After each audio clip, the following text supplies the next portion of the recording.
dia.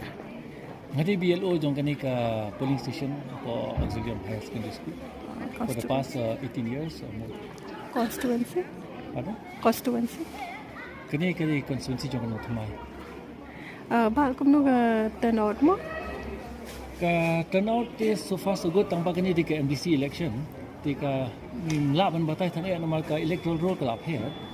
Normal mensua ki MP but MLA ketua electoral rule kelak clear lang deh bagi non tribal bagi tribals dia hakat hapeding hapo jong ketu ki electoral rule dia minta MDC ki haban one bit tangki tribals dia nak ketu ki tribals sadangi minus no chu antat kan hakani ke electoral rule jong kani ka MLA hakani ka polling station dan kumbar 2000 mo total Tisu minus no hakajing antat sarai kumba sanspa iki non tribal votes Kamat kandai 1,500 voters.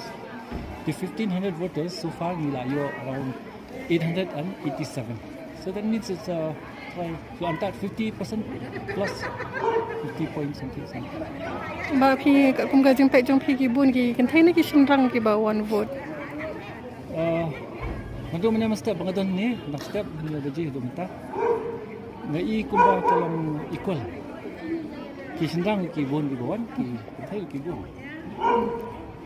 Ka biang lut ba ka jing penya de Kajing punya yang ni te kam judan ka jingwet ni ngiasutnat kalang peaceful ba ni ka polling station na do mensua ko ba ang fi for the past 18-20 years hadu mentangim judan situation